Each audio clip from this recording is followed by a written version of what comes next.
ಕಾರ್ಯಕ್ರಮಕ್ಕೆ ಸ್ವಾಗತ. ಮಕ್ಕಳಲ್ಲಿ ಸಾಮಾನ್ಯವಾಗಿ ಕಂಡುಬರುವಂತಹ ದುರಭ್ಯಾಸಗಳ ಬಗ್ಗೆ ನಾವು ಮಾತಾಡ್ತಾ ಇದ್ವಿ. ಮಕ್ಕಳಿಗೆ ಇದೊಂದಿದ್ರೆ ಊಟ ತಿಂಡಿ ನಿದ್ದೆ ಏನೋ ಬೇಡ, ಬಿಟ್ಟು ಕಣ್ಣು ಬಿಟ್ಟ ಹಾಗೆ ನೋಡ್ತಿರ್ತಾರೆ. ಯಾವುದು ಅನ್ನೋದು ನಿಮಗೂ ಗೊತ್ತಿರುತ್ತೆ, ಟಿವಿ. ಮಕ್ಕಳಿಗೆ ಟಿವಿ ನೋಡೋದೊಂದು ದೊಡ್ಡ ಚಟವಾಗಿ ಪರಿಣಮಿಸಿದೆ. ಈಗ ಯಾಕೆ ಅಷ್ಟೊಂದು ಮಕ್ಕಳು ಟಿವಿ ನೋಡ್ತಾರೆ, ಅಪ್ಪ ಅಮ್ಮ ಹೇಗೆ ರಿಯಾಕ್ಟ್ ಮಾಡ್ತಾರೆ ಅನ್ನೋದನ್ನ ಬನ್ನಿ ನೋಡೋಣ.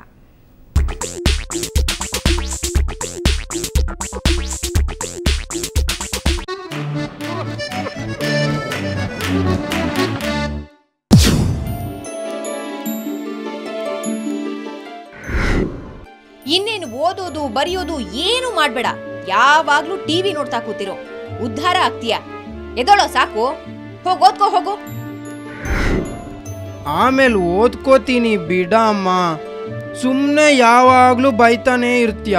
ನಾನು ಯಾಕೆ ನೋಡಬಾರ್ದು? ನೀನು ಮಾತ್ರ ಯಾವಾಗಲೂ ಟಿವಿ ನೋಡ್ತಿರ್ತೀಯ. ಮೊದಲು ನೀವು ಟಿವಿ ನೋಡುವ ವಿಧಾನ ಪರಿಷ್ಕರಿಸಿಕೊಳ್ಬೇಕು. ಮಗುವಿಗಿಂತ ನೀವೇ ಹೆಚ್ಚು ಟಿವಿ ನೋಡುವಿರಾದರೆ ಮಕ್ಕಳನ್ನು ತಹಬದಿಗೆ ತರುವುದು ಸಾಧ್ಯವಿಲ್ಲ. ಮಕ್ಕಳ ಜೊತೆಗೇ ಕುಳಿತು ಇಂತಿಷ್ಟೇ ಸಮಯ ಎಂದು ನಿಗದಿ ಮಾಡಿಕೊಂಡು ಟಿವಿ ನೋಡಿ. ಅಲ್ಲದೆ ಟಿವಿ ಹೊರತಾಗಿಯೂ ಮಕ್ಕಳಿಗೆ ಇತರ ಸಾಂಸ್ಕೃತಿಕ ಹಾಗೂ ದೈಹಿಕ ಚಟುವಟಿಕೆಗಳನ್ನು ಮನವರಿಕೆ ಮಾಡಿಕೊಡಿ.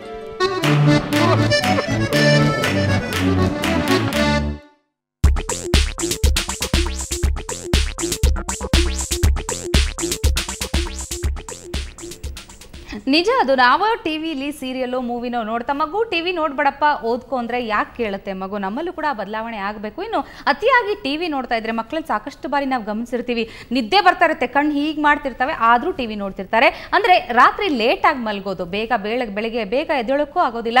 ಎಲ್ಲವೂ ಕೂಡ ಇದು ಕೂಡ ಕೆಟ್ಟ ಚಟಾಗಿ ಪರಿಣಮಿಸುತ್ತೆ. ಯಾಕೆ ಬೇಗ ನಿದ್ದೆ ಮಾಡಲ್ಲ ಮಕ್ಕಳು? ಬನ್ನಿ ಕೇಳೋಣ.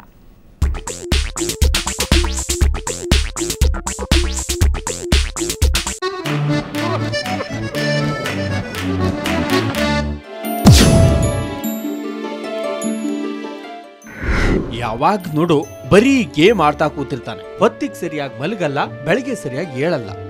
ನೀನ್ ಗಮನ ಕೊಡದೇನೆ ಹೀಗಾಗಿರೋದು. ಅಯ್ಯೋ, ನಾನೇನ್ ಮಾಡ್ಲಿರಿ? ಹೇಳಿ ಹೇಳಿ ಸಾಕಾಯ್ತು ನನ್ಗೆ. ಹೋಗಮ್ಮ, ನಿದ್ದೆ ಬರ್ತಿಲ್ಲ ನಂಗೆ. ಕೊಡ್ತೀನಿ ನೋಡೀಗ. ಬರೀ ಹಠ ಮಾಡ್ತೀಯ, ಹೇಳದ್ ಮಾತು ಒಂದು ಕೇಳಲ್ಲ. ದಿನಕ್ಕೆ ಕನಿಷ್ಠ ಅರ್ಧ ಗಂಟೆ ದೈಹಿಕ ವ್ಯಾಯಾಮ. ಬೆಡ್ರೂಮ್ನಲ್ಲಿ ಟಿವಿ ನಿಷೇಧ. ರಾತ್ರಿ ವೇಳೆ ಕೋಲಾ ಸೇರಿದಂತೆ ಅಧಿಕ ಕೆಫೇನ್ ಅಂಶ ಹೊಂದಿರುವ ಪಾನೀಯಗಳ ಸೇವನೆ ನಿಷೇಧ.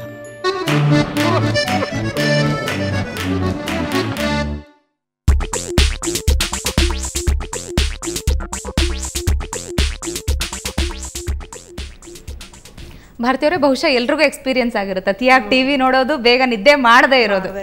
ಅದಂತೂ ಖಂಡಿತ ಮೇಡಮ್. ನಾವು ಆ ಟೈಮಲ್ಲಿ ಮಕ್ಕಳಿರೋ ಟೈಮಲ್ಲಾಗಲಿ ನಮಗೂ ಕೆಲಸಗಳಿರುತ್ತೆ ಮನೆಯಲ್ಲಿ. ಯಾವುದೋ ಎಷ್ಟೋ ಸೀರಿಯಲ್ಗಾಗಲಿ ಎಷ್ಟೋ ಪ್ರೋಗ್ರಾಮ್ಗಳಾಗಲಿ ಕೆಲವೆಲ್ಲ ನೋಡೋದಕ್ಕಾಗತ್ತೆ, ಎಲ್ಲನೂ ನೋಡೋದಕ್ಕಾಗಿರೋದಿಲ್ಲ. ಆದರೂ ಕೂಡ ಮಕ್ಕಳುಗಳು ಮನೆ ಸ್ಕೂಲಿಂದ ಬಂದ ತಕ್ಷಣನೇ ಬುಕ್ ಒಂದು ಕಡೆ ಇಟ್ಬಿಟ್ಟು ತಾವು ಫಸ್ಟ್ ಹೋಗೋನೆ ಯಾವುದಾದ್ರೂ ಒಂದು ಇದನ್ನೆಲ್ಲ ನೋಡಲೇಬೇಕು ಅಂತ ಕೂತ್ಕೊಂಡ್ಬಿಡ್ತಾರೆ. ತೆಗೆದಿಟ್ಬಿಟ್ಟು ಕೂತ್ಕೊಳ್ಳಪ್ಪ ಅಂದರೆ ಮಾತ್ರ ಅದನ್ನು ಕೇಳೋದಿಲ್ಲ. ಆಮೇಲೆ ಸ್ವಲ್ಪ ಹೋಗ್ಲಿ ಆಯಿತು ಆಟ ಆಡ್ಕೊಂಡು ಬಾ, ಅವ್ರಿಗೆ ಎಷ್ಟೋ ಥರನೇ ಹೇಳಿ ನೋಡಿದ್ದೀವಿ, ಆಟ ಆಡಿಸಿದ್ದೀವಿ, ಎಲ್ಲ ಥರದಲ್ಲೂ ಆಟ ಆಡಿಸಿ ಎಲ್ಲ ಮಾಡಿದ್ರು ಪುನಃ ಬಂದು ಅವರ ಟಿ ವಿ ನೋಡಲೇಬೇಕು, ಆ ಪ್ರೋಗ್ರಾಮ್ ನೋಡಲೇಬೇಕು ಅನ್ನೋ ಹಠ. ಅದು ಕೆಲವೊಂದು ಪಿಕ್ಚರ್ಗಳು ಯಾವುದಾದ್ರೂ ತನಗಿಷ್ಟವಾಗಿರೋ ಪಿಕ್ಚರ್ಗಳನ್ನ ನೋಡೋದೇನೆ ಹೇಳೋದಕ್ಕೆ ಇಷ್ಟ. ಇದೊಂದು ಬೇರೆ ಯಾವ ವಿಷಯದಲ್ಲಿದ್ದಕ್ಕಿಂತನೂ ಈ ಟಿ ವಿ ಅನ್ನೋದೊಂದು ನೋಡಲೇಬೇಕು. ರಾತ್ರಿ 12 ಗಂಟೆವರೆಗೆ ಪ್ರೋಗ್ರಾಮ್ ಬರ್ತಾ ಇದೆ, ಅದನ್ನು ನೋಡ್ಬಿಟ್ಟೆ ಮಲಗಬೇಕು ಮಕ್ಕಳು. ಅಲ್ಲ, ಇಲ್ಲೂ ಕೂಡ ಪೋಷಕರ ಪಾತ್ರ ಇದೆ. ಅಂಜಲಿ ಅವ್ರ ಏನ್ ಹೇಳ್ತಾರೆ? ನಿಜಕ್ಕೂ ಅಮ್ಮ ಇರ್ತಾರೆ, ಮಗು ಒಂದೇ ಇರುತ್ತೆ, ಅಮ್ಮ ಮಗು ನೋಡ್ಕೊಳ್ಳೇಬೇಕು. ಈಗ ಸ್ವಲ್ಪ ಹೊತ್ತು ನನಗೆ ಕೆಲಸ ಮಾಡ್ಬೇಕು ಅಂದ್ರೆ ಮಗು ಟಿವಿ ನೋಡ್ಲಿ ಬಿಡು ಅಂತ ಅವರು ಬಿಡೋ ತರ ಇರುತ್ತೆ. ಅಂದ್ರೆ ಮನೇಲಿ ಅವಿಭಕ್ತ ಕುಟುಂಬಗಳಿಲ್ಲ, ಅಜ್ಜ ಅಜ್ಜಿ ಇಲ್ಲ, ಕತೆ ಹೇಳ್ಕೊಡೋದಕ್ಕೆ ಎಂಟರ್ಟೈನ್ಮೆಂಟ್ ಇಲ್ಲ. ಎಂಟರ್ಟೈನ್ಮೆಂಟ್ ಅನ್ನೋದೇ ಈಗ ಟಿವಿ ಕಾರ್ಟೂನ್ ಚಾನೆಲ್ಸ್ ಮೂಲಕ ಆಗೋಗಿದೆ. ಏನಂತೀರಿ? ಇಲ್ಲ, ಜಾಯಿಂಟ್ ಫ್ಯಾಮಿಲಿ ಇದ್ರೂ ಕೂಡ ಈಗ ಆಗಿನ ಕಾಲದ ಅಜ್ಜಿರೇ ಸಿಕ್ಕೋದಿಲ್ಲ ನಿಮಗೆ. ಇಲ್ಲ ಟಿವಿ ಅಡಿಕ್ಟ್ ಆಗಿರ್ತಾರೆ, ಅವರು ಕೂಡ ಸೀರಿಯಲ್ಸ್ ನೋಡ್ತಾ ಇರ್ತಾರೆ, ಇಲ್ಲ ಇನ್ನೂ ವರ್ಕಿಂಗ್ ಅಜ್ಜಿರಾಗಿರ್ತಾರೆ ಅವರು. ಆ ಕಾರಣಕ್ಕೂ ಇದು ಬರುತ್ತೆ. ಆದರೆ ನಾನು ಒಂದು ಅಬ್ಸರ್ವ್ ಮಾಡ್ತಾ ಇದ್ದೀನಿ, ಅದು ಸರಿಯೋ ತಪ್ಪೋ ತಿಳಿದವರು ಹೇಳಬೇಕು. ಮಕ್ಕಳ ಎಲ್ಲ ದುರಭ್ಯಾಸಕ್ಕೂ ಪೋಷಕರೇ ಕಾರಣ, ಪೋಷಕರು ಮಾತ್ರ ಬಿಡಿಸ್ಲಿಕ್ಕೆ ಸಾಧ್ಯ ಅನ್ನೋದು ತಪ್ಪಾಗತ್ತೆ.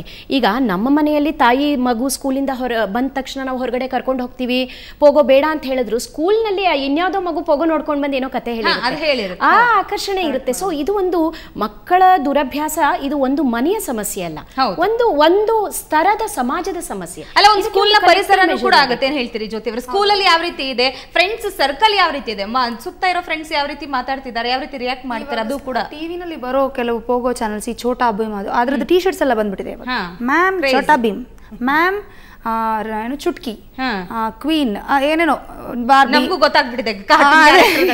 ಸೊ ಅದನ್ನ ಕಾರ್ಟೂನ್ ಇದನ್ನ ಅದರಲ್ಲೂ ಹೆಂಗೆ ಇದು ಮಾಡ್ತೀರಿ ಇಂಪ್ಲಿಮೆಂಟ್ ಆಗ್ತಿದೆ ಮಕ್ಕಳಲ್ಲಿ. ಟಿವಿನ ಖಂಡಿತ ಅವಾಯ್ಡ್ ಮಾಡ್ಬೋದು ಮಕ್ಕಳಲ್ಲಿ. ಮಕ್ಕಳಿಗೆ ಗಾರ್ಡನ್, ಇವು ಹೊರಗಡೆ ಆಟಗಳ ಬಗ್ಗೆ ಪರಿಚಯನೇ ಇಲ್ದಂಗೆ ಆಗ್ಬಿಟ್ಟಿದೆ ಇವಾಗ. ಹೊರಗಡೆ ಆಟಗಳು ನಾವೇ ಬಿಡಲ್ಲ ಫಸ್ಟ್ ಆಫ್ ಆಲ್, ರೋಡ್ಗಿದೆ ಗೇಮ್ಸ್ ಅಂದ್ರೆ ಈಗ ಕಂಪ್ಯೂಟರ್ ಗೇಮ್ಸ್. ಇನ್ನೊಂದು ಕಾರಣ ನಮಗೆ ಕೆಲಸ ಅಂದ್ಬಿಟ್ಟು ಟಿವಿ ನೋಡಕ್ ಬಿಡ್ತೀವಿ ಅಂದ್ವಲ್ಲ ಮೇಡಮ್, ಅವ್ರಿಗೆ ಅದ್ರ ಬಗ್ಗೆ ಕಂಟಿನ್ಯೂ ಇಂಟ್ರೆಸ್ಟೇ ಇರೋದಿಲ್ಲ. ಅವ್ರ ಜೊತೆ ಕುತ್ಕೊಂಡು ಎಷ್ಟೋ ಸಲ ಆಡ್ತೀವಿ ನಾವು, ಯಾಕೆಂದ್ರೆ ಆ ಪರ್ಪಸ್ ಅದಕ್ಕೋಸ್ಕರನೇ ಟಿವಿ ಆಫ್ ಮಾಡಿ ರಜೆ ಟೈಮ್ಲಾಗ್ರಿ ನಮ್ಮ ಮನೆಲ್ಲ ಸ್ವಲ್ಪ ಮಕ್ಳುಗಳು ಜಾಸ್ತಿ ನಮ್ಮ ಮನೆಗೆ ಬರೋದು.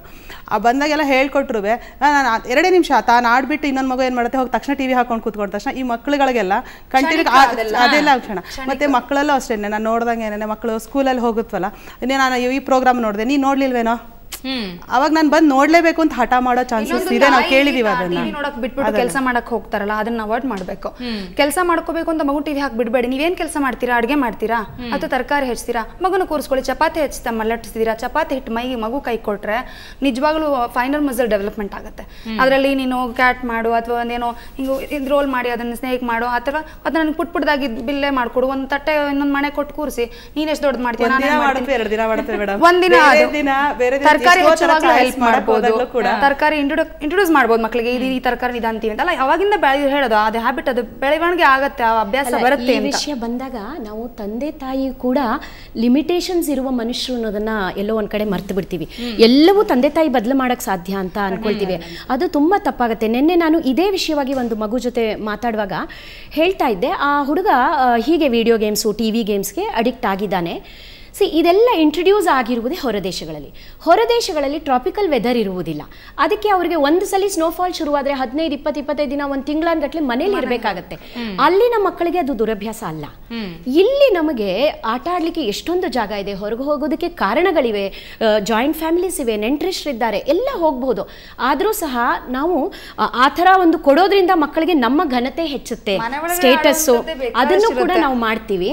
ಸೊ ಅಲ್ಲ, ನಾನು ಏನು ಹೇಳ್ತಾ ಇದ್ದೀನಿ ಅಂದರೆ ಎಲ್ಲಾ ಅಭ್ಯಾಸಗಳು ದುರಭ್ಯಾಸಗಳಲ್ಲ, ಮತ್ತೆ ಎಲ್ಲಾ ದುರಭ್ಯಾಸಕ್ಕೂ ಪೋಷಕರೇ ಕಾರಣ ಅಂತ ತಂದೆ ತಾಯಿ ಎಲ್ಲವನ್ನೂ ಬದಲು ಮಾಡ್ಬಿಡ್ತೀವಿ ಅಂತ ಹೇಳೋದು ತಪ್ಪಾಗುತ್ತೆ. ಡಾಕ್ಟರ್ ಏನ್ ಹೇಳ್ತಾರೆ ಈ ರೀತಿ ಟಿವಿ ಅತಿಯಾಗಿ ನೋಡೋದು ಅಥವಾ ಲೇಟ್ ನೈಟ್ ನಿದ್ದೆ ಮಾಡೋದು? ಆ್ಯಕ್ಚುಲಿ ಅಗೈನ್ ಅದೇ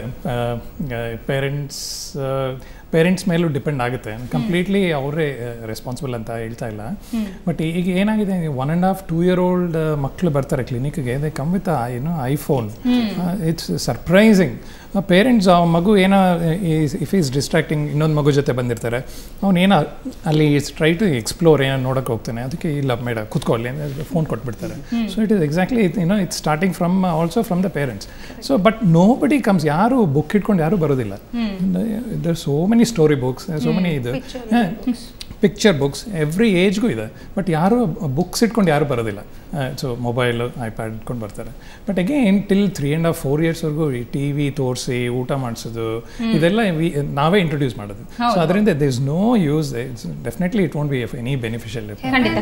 ಟಿವಿಯಲ್ಲಿ ಯಾವ ಚಾನಲ್ ಬರುತ್ತೆ, ಯಾವ ನಂಬರ್ ಬರುತ್ತೆ, ಅದೆಲ್ಲ ಮತ್ತೆ ಕೊನೆಗೆ ಹೇಳೋದೇ ಪೋಷಕರು ಅನ್ಸುತ್ತೆ ಬಹುಶಃ. ಏನ್ ಹೇಳ್ತೀರಿ ಕೊನೆಯದಾಗಿ ಶಿಲ್ಪ? ಈಗ ಲಾಸ್ಟ್ ಅವ್ರಿಗೆ ಬೈಹಾಟ್ ಆಗ್ಬಿಟ್ಟಿರುತ್ತೆ ಯಾವ ಚಾನಲ್ ಅಲ್ಲಿ ಏನ್ ಬರುತ್ತೆ ಅಂತ. ನಮ್ಗೆ ಹೇಳ್ತಾ ಇರ್ಬೇಕಾರೆ ಇದೆಲ್ಲ ಅದು ಪೋಗೋ ಬರುತ್ತೆ, ಇದು ಕಾರ್ಟೂನ್ ನೆಟ್ವರ್ಕ್ ಬರುತ್ತೆ, ಹಾಗೆ ಮೊಬೈಲ್ ಕೂಡ ಅಷ್ಟೇ ಚೆನ್ನಾಗಿ ಅವ್ರಿಗೆ ಆಪರೇಟ್ ಮಾಡಕ್ ಬರುತ್ತೆ. ಯಾಕೆ ಅವ್ರಿಗೆ ಜಾಸ್ತಿ ಅಭ್ಯಾಸ ಆಗಿದೆ ಅದನ್ನ ನಾವು ಕೊಟ್ಟು ನನ್ನ ಮಗ ತುಂಬಾ ಚೆನ್ನಾಗಿ ಆಪರೇಟ್ ಮಾಡ್ತಾನೆ, ಯಾಕೆ ಅದನ್ನ ಹೆಮ್ಮೆಯಿಂದ ಹೇಳ್ಕೊತೀರಾ, ಅದನ್ನ ಒಳ್ಳೇದು ಅನ್ಕೊಂಡ್ಬಿಡುತ್ತೆ ಮಗು. ಬಿಕಾಸ್ ನಾವೇ ಅವ್ರಿಗೆ ಅದನ್ನ ಇದು ಮಾಡ್ತಾ ಇದೀವಿ, ತುಂಬ್ತಾ ಇದೀವಿ ಒಳ್ಳೇದು ಅನ್ನೋದ ರೀತಿಲಿ. Completely you should not cut it off also.